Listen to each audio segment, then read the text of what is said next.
Good evening. You may notice there's no PowerPoint this evening. I'm just as nervous as you are, trust me. It's not my normal speaking style, but it's a little bit different lesson, as Marty stated. It's more of a personal nature, so might even be a little tougher on some levels. But I have it all typed out. I may get lost and have to find my way, but hopefully you'll forgive me that, and we'll push on. Before we get started, just want to make sure, want to level set. Does everyone understand what it means to sin? I mean, do we all have a good working definition of that? I think we probably do, but just in case, of course, it's when you do something wrong, but it's a little more than that, isn't it? I mean, it's not wrong as I think things are wrong, or you might think that are wrong, or the government thinks that are wrong. It's things that violate God's law, isn't it? That's what it means to sin, ultimately. And it's what He says is right and wrong that's ultimately important. Well, next question. I know everybody hates to raise their hand, but I'm going to ask you to raise your hand. Don't worry, I think you'll like this one. But raise your hand if you have never, ever, ever sinned in your life. I didn't see any hands. I want to make sure we understood the question. I mean, sinning, violating God's law. Has anyone ever not done that? Thank you. I'm not talking about the kids. Thank you, Bertie. I love that. I love that innocence. I'm glad no adults raise their hand. That means I'm in the right place for what I have to say tonight. Thank you for that. And now that we've all level set, I too have sinned. But there's been one particular sin that's really been difficult for me. And it's not something that I've just recently struggled with. It's been going on for 30 years, almost 30 years. Does that surprise anyone? Anyone else have a sin that's longer? No, don't raise your hand. It doesn't happen all the time, but when it happens, you know what follows, don't you? You know what ensues. The guilt, the why. Why again? Lord, can't you just help me with this sin? I don't want to do it anymore. But yet, time and again, when it presented itself, I would fall prey to this particular temptation for a very, very long time. And, it's not that each of my prayers was not sincere. They were very sincere. And I really wanted help from my Creator to not fall into that temptation again. There's something, though, on one occasion that I found myself once again in this position, but when I went to pray, something was different this time. Different than all the other times. And this is really what I want to talk about tonight. I'm not gonna tell you what the sin is. If you really want to know, just talk to me afterwards. I'll be more than happy to tell you. Nobody raised their hand. Remember that when I asked about sin. So I'll be glad to talk to you about that. But you know what? I left my phone back there. That was going to be my scripture. But can somebody bring that to me, if you wouldn't mind? While that's happening, if you would turn to Luke chapter 18. Since we're talking about prayer, I thought before we kind of get into my personal experience, thank you, brother. I wanted to look at an example Jesus gave about two different men who prayed. And if we're starting in verse 10 of Luke chapter 18, it says, 2 men went up into the temple to pray, one a Pharisee and the other a tax collector. The Pharisee stood and began praying this in regard to himself. God, I thank you that I am not like other people, swindlers, crooked, adulterers, or even like this tax collector. I fast twice a week. I pay tithes of all I get. But the tax collector, standing some distance away, was even unwilling to raise his eyes toward heaven, but was beating his chest, saying, God, be merciful to me, the sinner. And I've read that 1,000 times, maybe 10,000 times, I don't know. But never once have I read that thinking, am I like the Pharisee? Do I pray that way? No, never. Every time I read that, I was like, I'm the other guy. I'm the humble one. But even though I might not have prayed the exact words that the Pharisee prayed, I've thought it. And I've actually prayed something pretty similar, and it goes something like this, especially after these times of temptation that I've fallen into. It's like, God, I'm doing pretty good. I just have this one area. Thank God I'm not like the Pharisee, right? So maybe I wasn't saying it exactly, but I was living it in here. Yeah, I thought I was doing okay. It's just this one area that I struggled with. That's what I thought at the time. You know, it's interesting, both men prayed about themselves, which is okay, isn't it? It's okay to pray for yourself. They both did. They both prayed about themselves, but only one went away righteous. And it was the one who realized his complete and utter dependency upon God. That's a very important condition. Well, like I said, I've been dealing with this issue for 30 years, and is it a little late to say sometimes I'm slow at realizing when I really need help? Anybody else like that? Wives, don't all point to your husbands. So I came to God that time. You know, I was traveling, and I remember returning to my hotel room, and I just went to the floor. And I'd done something that I'd never, ever done in my life, ever. I wept. And as I laid there on the floor, I kept thinking, I can't do this. I don't know how.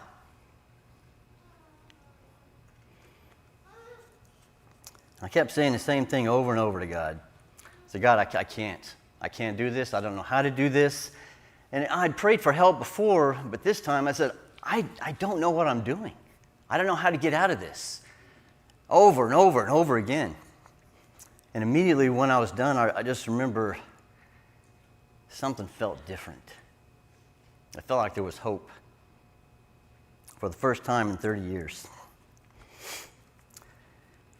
You know, it's not that I wasn't sincere about the other times that I prayed. I was very sincere, and I very much wanted to not do the thing that God didn't want me to do. But it's not really all about sincerity, right? And that was 3.5 years ago. I call it my surrender day. When I fell to the floor, just broken, not knowing how to fix it. And I'm a fixer. I'm an engineer. I do this for a living. I fix things. I engineer things. I create solutions. I couldn't engineer my way out of this. I didn't know how. You know, when people ask sometimes, like, you know, I noticed something's different. You know, what happened? I said, well, I tapped into the greatest possible power that there is. I said, well, tell me more. What do you mean you tapped into the greatest possible power? And if it's a Christian, I'll say, well, you know what, first 3 verses of John chapter 1, right? There's nothing that came into being that didn't come in through God. He created everything. That's pretty powerful, right? And to give you an idea of this power, if you remember back, anybody old enough to remember 1977? The Voyager 1 spacecraft was launched by NASA. And they launched it out in a particular direction, and the idea was to get fantastic photos of the outer planets, like Pluto. It was a planet back then. And it did. It reached the outer planets, and it gave us tremendous knowledge and beautiful pictures, just eye-dropping, eerily barren, I like to call it. Earth's a special place, trust me. But this probe was traveling, and still is, 1 million miles a day. And I thought I was a frequent traveler. 1 million miles a day for the past 46 years. Well, how far is it? Where's it at right now? You know, it's not even outside of the influence of our solar system. 1 million miles a day, 46 years, and it's not outside of our sun's influence. Well, how much longer until it's outside of the influence? 30,000 years. At 1 million miles a day. You see how big just our solar system is? It's big. The galaxy we live in has more than just one solar system. As big as our solar system is, there's about 200 to 400 billion solar systems in our galaxy. Is just our galaxy a big place? How many galaxies are there? With hundreds and billions of solar systems. We once thought there were 200 billion galaxies. Now we think there's more than 2 trillion. Thank you, James Webb. The universe just got a lot bigger. You know who did that? The greatest possible power there is. And the more we look, the further we look, just the bigger it gets and the more awe-inspiring it is. That's what you do when you need help. You go to someone that can help you. And God is the greatest possible power to do that. Why hadn't I tapped into this before? Why hadn't I taken advantage of it? Why beat myself up for 30 years? Because it was fun? I don't remember it being fun. Guilt is not fun, is it? Well, I want us to turn to Mark chapter 6, verse 45, and take a look at something else that I've noticed for the first time. Don't you love these first times in Scripture? You're like, oh, I've read that so many times before, and you read it another time, and like, wow, why didn't I see that before? Starting in verse 45, Mark chapter 6. So just before this, kind of set the stage, Jesus and his disciples, they were with the crowds, they were working with the people, and Jesus said, we need to rest. You need to rest. Let's get in the boat. We'll go to a secluded place across the lake, or Sea of Galilee, or Lake Gennesaret, if you will. And so they go to this secluded place, but the townspeople see them, and they get there on foot ahead of time, and they're already there by the time they reach this place across the lake. And then Jesus does something spectacular. He takes 5 loaves of bread and 2 fish in a basket. He prays over it, and he hands it out to the disciples. He goes back in, he hands it more out to the disciples.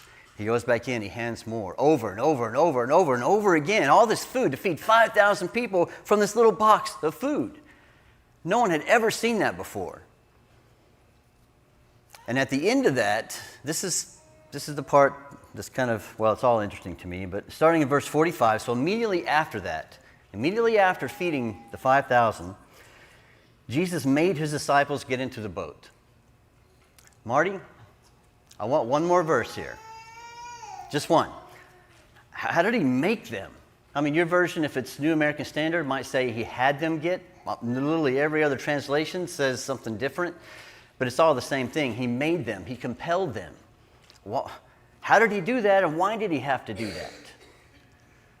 Pure speculation here. I don't think he grabbed them by the ear and gave them a swift kick and said, get in the boat.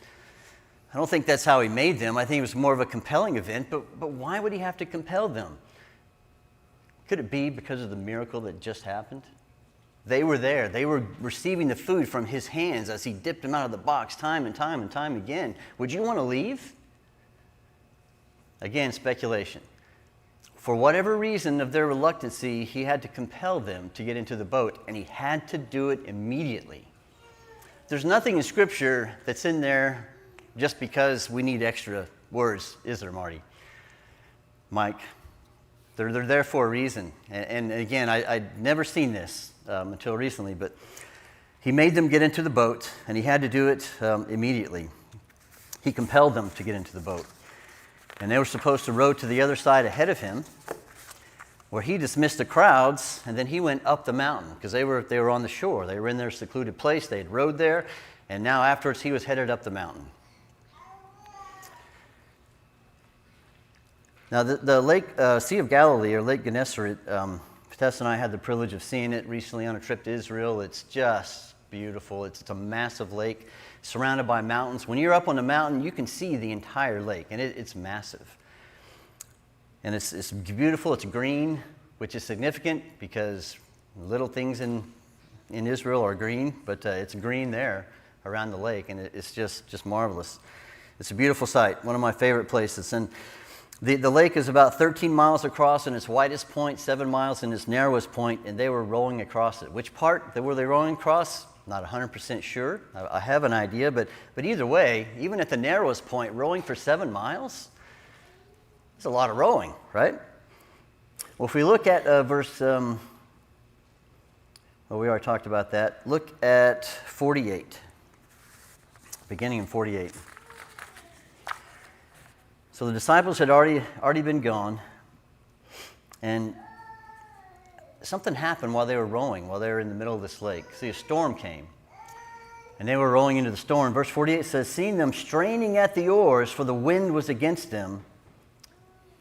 Just stop right there for a minute. Where was Jesus when he seen them straining at the oars? He was up on the mountain. What time of day was this?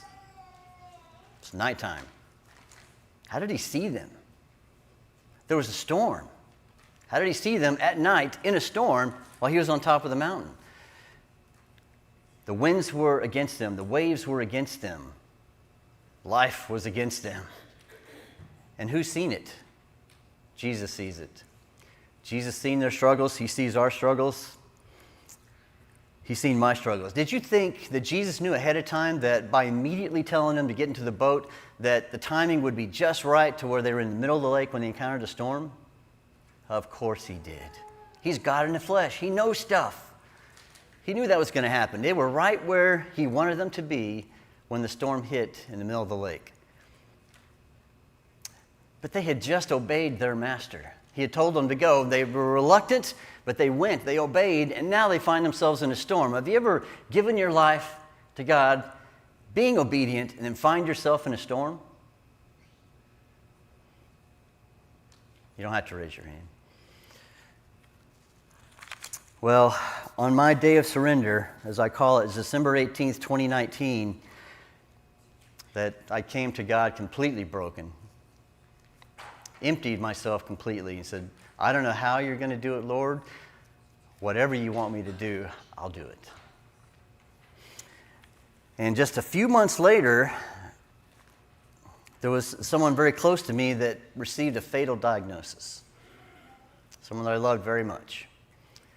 And it was a big blow to me, and that was the second time in my life that I wept. Within 2 months of each other. Never wept before. Didn't even know what it means to weep. But I wept.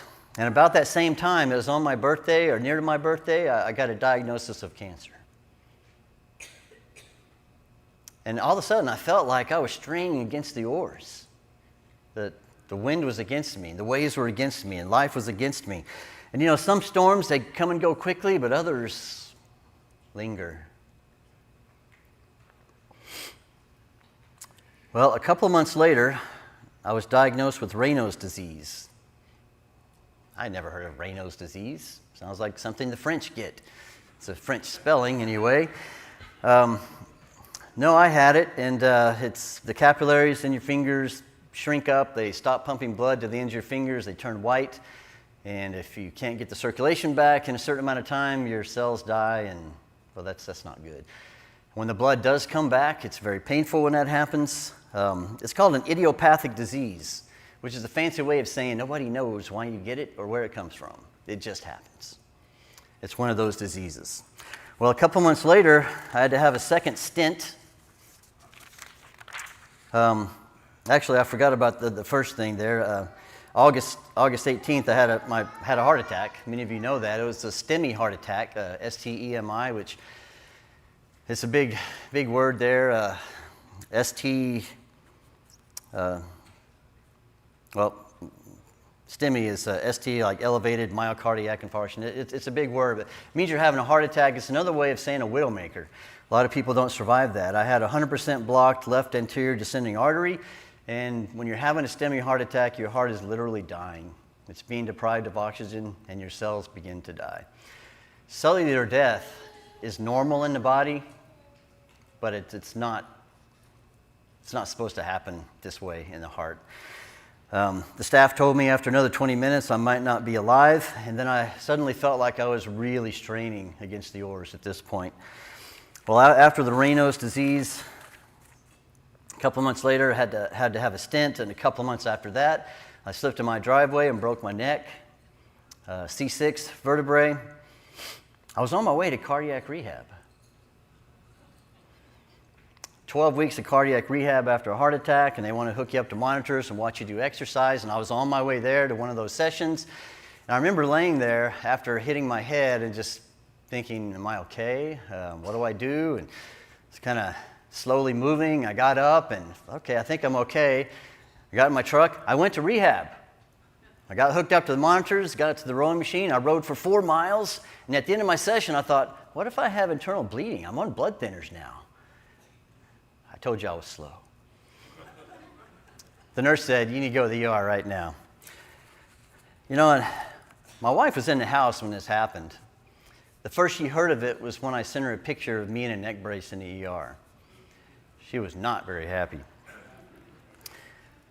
Well, my neck was healing, and about a month later, I had a second heart attack. This time it was my circumflex artery, 100% blocked. Another STEMI heart attack. Another widowmaker, as they call it. Listen, when we decide to do what's right and give ourselves to God and be obedient to Him, life is easy, isn't it? No. Where does it ever say that? Where's that promise? Well, if we fast forward a little bit, skipping a plethora of other health issues, on April 24th, I had my third heart attack. It was the worst of the three. I was 2 hours in the cath lab, no sedation, had 100% blocked right coronary artery. It was another STEMI heart attack. 3 widowmakers. I joked to my wife the other day, whatever you're doing to try to kill me, it's not working. But by the way, if you really want to upset your wife, call her up on her cell and say, just so you know, I'm driving myself to the heart hospital. I'm having another heart attack. Thank goodness I didn't follow through with that plan. So why the storms? I'm being obedient. I'm not giving in to temptation. Why? Why all the storms? Well, like I said, Jesus seen his disciples, fourth watch of the night. They were straining at the oars, and the idea here is that they were tormented in their rowing. The waves were against them. The water was against them. The highest power, though, there is in the universe sees your struggles, and he sees my struggles. You know, and Jesus came walking through that wind and on those waves with ease. The very thing that was giving the disciples a hard time, he was walking on them. And in fact, he was intending on passing by them. Verse 48, I believe it says. He was walking faster than they could row. The things that were giving them struggles and against them, it's no problem for Jesus. No problem at all. And when you think about the kind of power we have that we can tap into, that the struggles we have that we think are monumental, can't be overcome, that's not true, is it? We have someone that can overcome them. And, you know, in my case, all these storms that I call them, you know, I say, well, God's not ready for me yet. And people say, ready for what? I don't know. But I think back to Joseph. Remember Joseph? How his brothers were insanely jealous of him and they sold him into slavery. How long was he a slave? Was it 13 years? See, he was being shaped into the man God wanted him to be for 13 years in his condition so that he could be fit to lead a nation. And not once do I read where after Joseph was released that he went to Pharaoh and said, man, 13 years, and where was my God at? Why did he abandon me? No, he was a good ambassador. He didn't do that. Another way to look at this, we look at James chapter 1, verses 2 through 4. Consider it all what? You should know this one by heart. Consider it all joy, my brothers and sisters, when you encounter various trials, knowing that the testing of your faith produces endurance, and let endurance have its perfect result, so that you may be perfect and complete, lacking in nothing.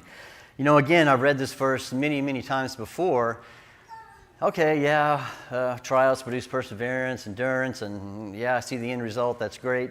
But it wasn't until that day that I looked at my own life and came to God as being broken. And now I see these storms that may be happening in my life as a way to lead me to being complete. My brokenness to be over, to being perfect, lacking in nothing. How beautiful is that? Thank God for the storms. I wouldn't have said that 3.5 years ago. I hope no one's thinking, I don't know, if I surrender myself to God, I may encounter storms like you. Don't be afraid of that. I tell you, because of these storms, I don't complain because every day is a gift now. The people in my life are a gift. Everything I do is a gift. Waking up is a gift. And I don't ever want to take life for granted the way that I used to. Yeah, it's true. I've had a little trouble since my surrender. But if I had kept going down that path, even without heart attacks, broken necks, and all the other things that's happened to me, it might have cost me my soul. That's how dangerous sin can be. So regardless of what happens to me here on out, it's far, far better than what could have happened. And just take a look back at Mark chapter 6. We'll wrap this up here. Looking at around verse 50. Jesus came walking on the water. They all seen him, and they were terrified. Not only were they facing the struggles of life at that moment, but now they see what they think is a ghost, and they were terrified.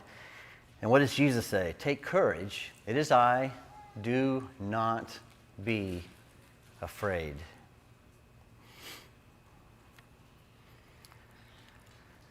And it's interesting, in verse 51, Jesus got into the boat, and the trouble immediately stopped. Whatever storms you're encountering, I'm encountering, they're not likely to last a lifetime, are they? They will stop. I think that's, again, what God uses to shape us. I remember when I started flying years ago, commercial aircraft, that we'd encounter a storm, and I would just grip the arms of the seat, especially when you're going up and down, your altitude loss, altitude gain, and your stomach churns, and I'm just gripping the seat. But now, I can sleep through it. Not just recently. This has been some time. People ask, how can you not be all anxious and tense about it? I said, there's absolutely nothing I can do about this situation. I can't go fly the plane. I can't fly it any better. There's nothing I can do about it. So there's a certain amount of peace involved in that way of thinking, isn't there? When I completely place my life in the hands of the pilots, thinking that's all I can do. I can't do anything else. But when I did that with God, the outcome is it's better than not going down in a plane, isn't it? But even with Jesus, got into the boat, the winds stopped immediately. We can become stressed in life when we try to deal with things on our own, and sometimes that stress comes because we're involved in things we have no business being involved in. We take on too much sometimes. But if anyone here feels like they're in the middle of a storm, or you're a bit broken, or life has got you down, or you're discouraged, or you're depressed, or you're frustrated, I pray that you're broken to the point of complete surrender. Does that sound bad? That's my prayer for everyone. That you break to the point of complete surrender, because that's the point where we as humans are freely and able to fully empty ourselves of our will and allow God and His to take over. And that's what He wants all along. Well, God bless you for being here this evening. If you haven't surrendered yourself to Jesus wholly, I pray that you do that now as we stand and sing.